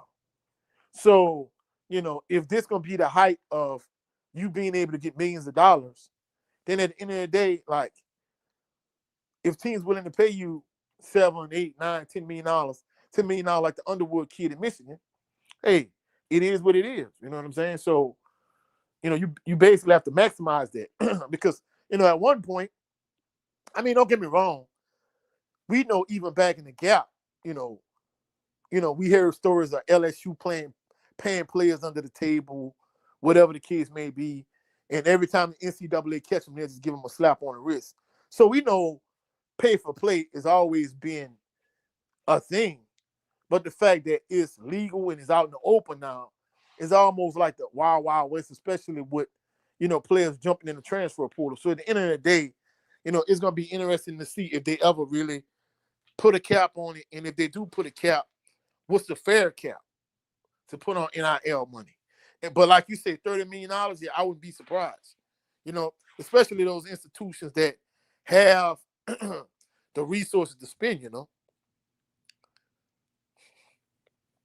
Christopher Duke said, what would a security guard be building at work? Boy, y'all wow. Y'all are wow. Emmett Jones salute. He said, Bethune-Cookman, 74, Grambling, 65. Yeah, I'm not gonna lie, I'm gonna be honest with you. You got to give Reggie Theus credit. He do his thing as a basketball coach. And they was talking about, swag basketball on the Carlos Brown show. I think it's gonna be a pretty good.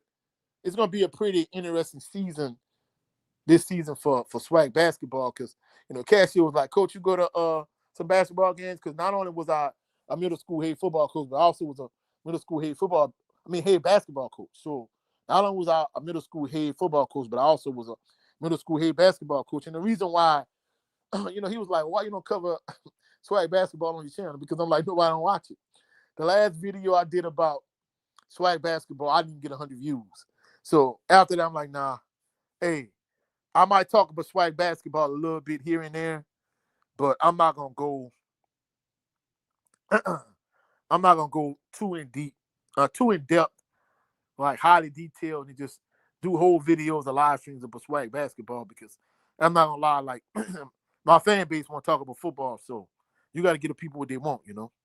Frank LaKay, he said because Ohio State spent $30 million on their roster this past season, so they spent $30 million this season and $20 million the season before that. So yeah, I mean that's crazy money right there on their roster this past season and didn't make it to the championship game. He said, look at Texas Tech spent $25 million. Yeah, and I mean, and that's crazy money. That is crazy money. But I think not only that, but looking at Indiana and Texas Tech and certain smaller schools, I think a lot of them gonna try to, like I said, use that Tennisberry, Tremaine Jackson model of pulling coaches up from smaller schools that had success on a lower level and have him bring some of his like players up, to a higher level. And, that's one thing I saw like a lot of FAMU fans were repping in terms of talking about, Quinn Gray Sr. coming to FAMU. And my whole thing is, I'm not saying he's not going to have success at FAMU. My thing is, just because it worked for Tennis Berry and just because it worked for Tremaine Jackson, we can't just assume that it's going to work for Quinn Gray Sr. Now, don't get me wrong. I like Quinn Gray as a coach. And truthfully speaking, had he done his work in Louisiana, I wouldn't mind Southern hiring him. But I think it worked out for Southern the way it was supposed to in terms of them hiring Marshall Faulk. But, I think some schools going to use that model. But so Franklin K, if you got the money to spend 25, 30 million, then yeah, you could do that. But if smaller Power 4, Power 5 schools, I think the model would be trying to find players like Trinidad Chambliss on a lower level, or even bringing up a coach that has success on a lower level and have him bring some of his players with him, Franklin K say money talk. Oh, big facts.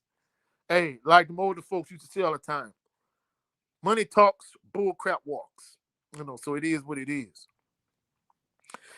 Jay Good said that type of funding can go a long way for infrastructure. Oh, definitely. I mean, just think about it. When we talk about 30 million, that's just 30 million just at Ohio State. Man, you might not have that kind of money floating around the entire SWAC. You know what I'm saying? Or even, let's take it a step further. Maybe the SWAC and the MEAC combined, you know what I'm saying? Might not have, $30 million to circulate. So, it's truly a game of the haves and the have-nots. So that's why it kind of aggravates me, when you see T.C. Taylor, go out and find guys like Travis Terrell Jr. and Ahmad Miller just for bigger schools, bigger FBS schools to poach them. It's like, come on, bro. Like, it is what it is.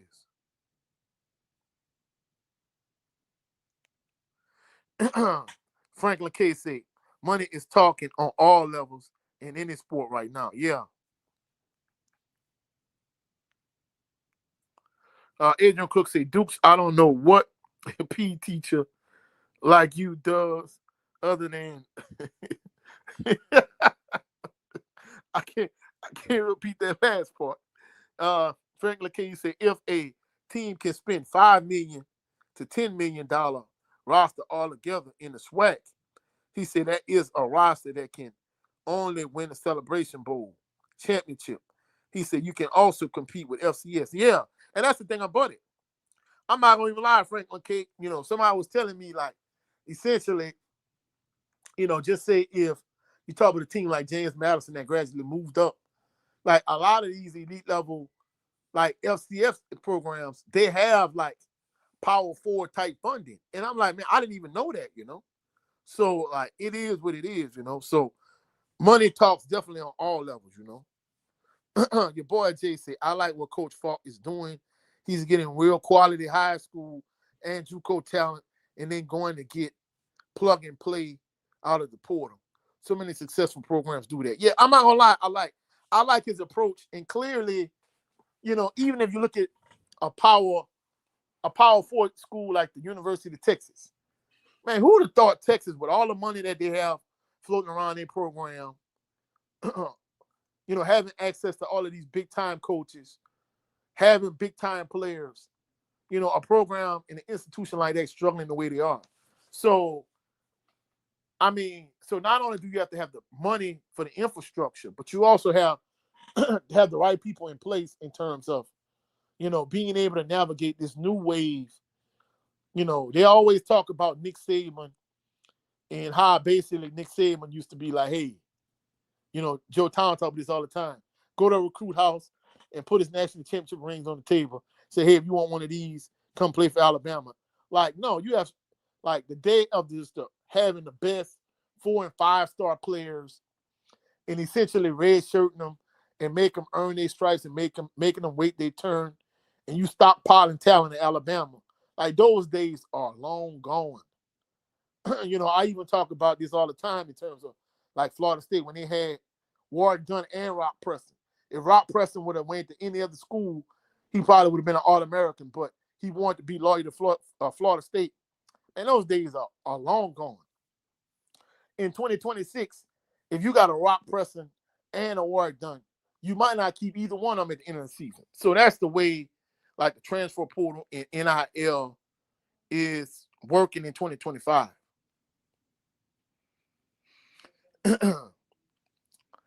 Jay Good said, I was talking about the billions HBCUs are owed by the states, reparations. Yeah, no, I'm not gonna lie. Like, you and I talked about this behind the scenes. Like, you know, if we just talk about Southern alone, we're not talking about all the schools across the SWAC. Now, imagine if we brought every SWAC school into the equation, if we brought every MEAC school in the equation, every HBCU in general. Southern alone is owed over $1 billion by the state of Louisiana. So if Southern alone is owed over $1 billion by the state of Louisiana, how much money you think the state of Louisiana owes Grambling? How much money do you think the state of Louisiana owes, other non-HBCU schools? Or let's just stick strictly to SWAC schools. How much money you think the state of Mississippi owes Jackson State, or Alcorn State, or Mississippi Valley? How much money do you think the state of Texas owes Texas Southern, or PV? Just think about it. That's food for thought. So we talk about reparations from the perspective of, like our ancestors built this country, and it was built on the backs of our ancestors through their agony, their blood, their sweat, and their tears. But not only that, but our HBCUs are extremely underfunded. Now, if the state of Louisiana owes Southern over $1 billion, what you think they owe Grambling, and how much are all HBCUs collectively as a whole is owed? We talk about the issues that Jackson State have with the vet and this, that, and the third. If the state of Mississippi actually gave Jackson State all the money they're owed, do you think that would even be an issue? Would that even be a problem if the state of Mississippi gave Jackson State all the money they owed? So, at this point, it's the equivalent to reparations. Like, we know that even everything that our ancestors did in terms of building this country, reparations, we're not gonna ever get one penny of it. And truthfully speaking, Southern is never gonna get that $1 billion that the state of Louisiana owes them, and all the other SWAC schools and MEAC schools and HBCUs in general. So it is what it is. You know what I'm saying?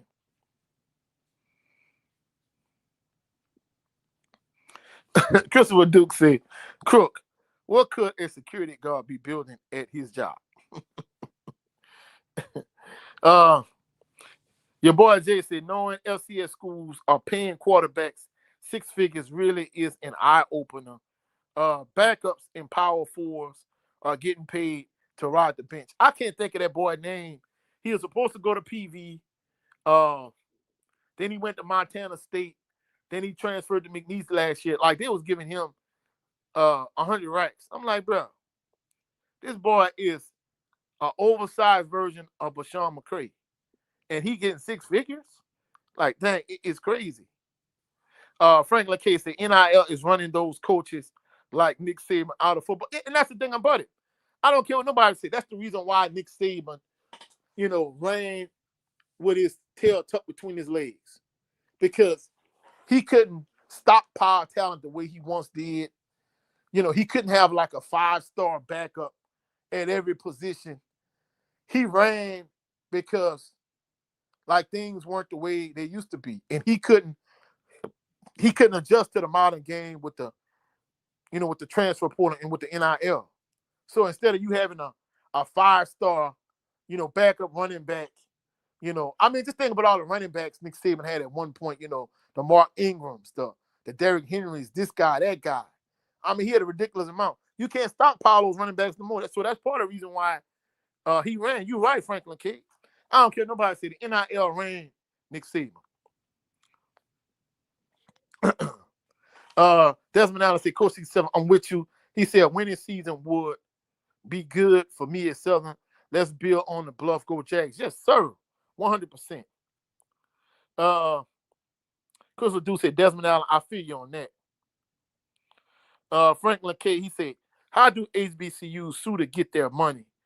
Who could they talk to that can ensure that they get all their money despite who in office? I'm not going to lie, Franklin K. If anytime you got I don't know, I think it was Valley and a couple HBCUs went to Trump's inauguration to be certain they get certain federal funding. There's nothing you can do that would guarantee that you get state funds or get federal funds. So at the end of the day, I don't think there's nothing you can do to sue, truthfully speaking, because, just think about it. If Tony Clayton is on Southern University's board and he's a big-time lawyer, I'm talking about, a national big-time lawyer, I'm sure he would know everything there is to know in terms of suing, states or the federal government or whoever to get monies that's owed. So at the end of the day, I ain't gonna lie to Franklin K. I don't think there's anything that Southern or Grambling or Jackson State, Alcorn State or Mississippi Valley, I don't think there's anything SWAC HBCUs could do to get money that's owed to them. Because I say this all the time. Instead, if the state of Louisiana owes, which they do, they owe Southern University over $1 billion. I guarantee you they don't owe LSU 1 red cent. If anything, guess what? There's a surplus at LSU. LSU is overfunded. We talked about NIL earlier. Jay Good sent me an article of basically LSU used one of their corporate sponsors, one of these chemical plants here in the state of Louisiana, to help them get a quarterback, via NIL money. So they're using one of their flagship corporate sponsors to get them a quarterback. Now, he still ain't no elite of a quarterback, but just a quarterback in general. I think he might have been with a 4. He wasn't a 5-star for certain. I think he was like a 4-star quarterback. You know what I'm saying? Adrian Crook said, Dukes, I don't know. You tell me.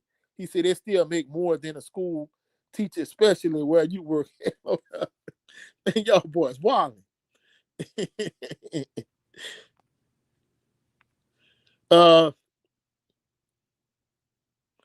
Adrian Cook said, I work. He said, P.S. Dukes, JSU doesn't offer nothing. Y'all boy out here wilding. Jay Good say politics. Oh, definitely. Politics, definitely. Your boy Jay said Valley Band went to Trump inauguration and all they did was get embarrassed on national TV. And that's the thing about it. I think they felt like if they went to the inauguration, your boy Jay, it would open up doors.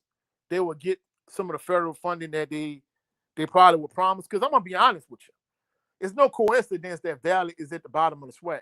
From a funding standpoint, from a resources standpoint, they was talking about when Deion Sanders first went to Jackson State, how the facilities weren't up to par.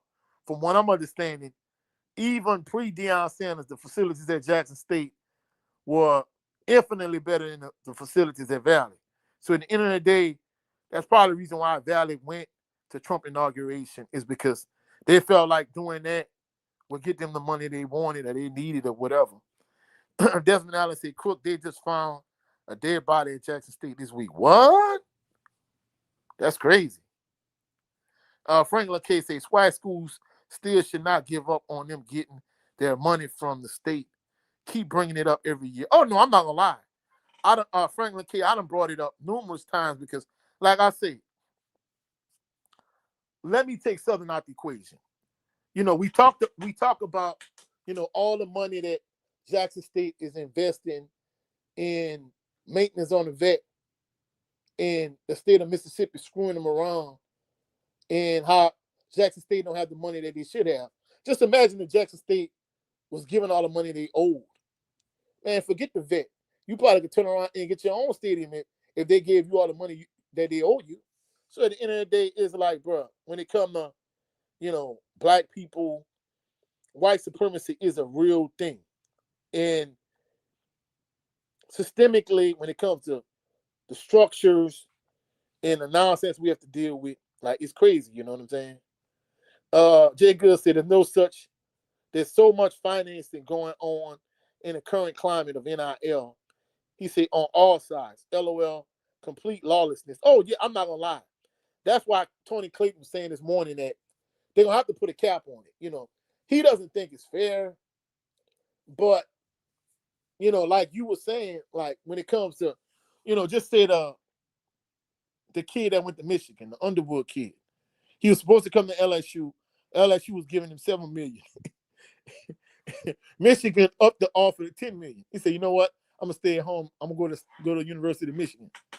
And so basically, I mean, it's big bank to take little bank in that case. So they offered him money, and Michigan offered him more money. He got what he wanted. So it's essentially a bidding war. So at the end of the day, it's crazy. You know what I'm saying? Adrian Crook said, Dukes, your boy is a leadership to flunky. LOL.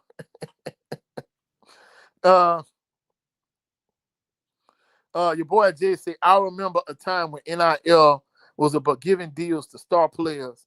Now a third string practice squad player wants to be paid six figures. That is insane.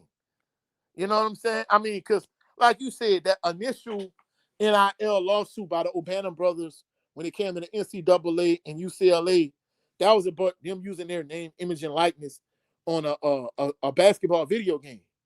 But now, like you said, you got bench warmers getting paid six figures. Man, that's crazy. Adrian Cook said, looks like D needs better security. Y'all boys wilding. Desmond Allen, Christopher Duke said, Desmond Allen sounds like you're trying to outdo off script with the slander, huh? Man, y'all boys, wow. But speaking of off script, I saw he think he got a job with Alabama and them, so shout out to him, Your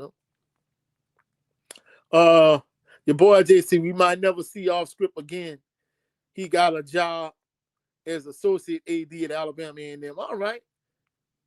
Well, I mean, with the cease and desist thing, I mean, Ken Clark felt like it was slanderous.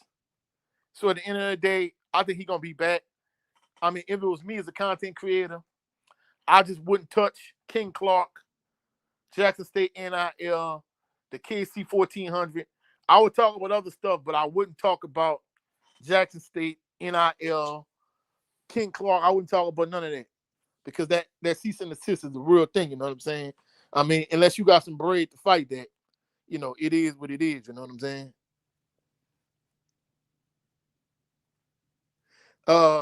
Desmond Allen said, wow. He said, Ed Chris, it must be true, shaking my head, my city. Wow. That's crazy. And Christopher Dude's got the salute emojis. Salute to your fam. But that's it for this. Hold up, let me see. Jay Good also put, cats who don't even need to have their uniforms cleaned after the game are making more than staff and faculty. I mean, that's the wild state of the transfer portal and NIL in 2026. It's like, it's crazy. Your boy Jay said we have kids on the visit right now and more coming tomorrow. Truly a fun time on the bluff with Coach Faulk. Yes, sir. But my device is getting ready to die. Let me see who else. Franklin K said, if you have a son, raising him to be a quarterback. Oh, definitely. I'm not gonna even lie to you. Whenever the Lord bless me with a couple sons, yeah, definitely. But my device getting ready to die. That is it for this uh this latest live stream. I appreciate everybody that came through that showed love. All the members of Jaguar Nation, all the JSU fans, all the SWAC and HBCU family in general. I appreciate each and every one of you. You are greatly valued, greatly appreciated. Hopefully you enjoyed the live stream.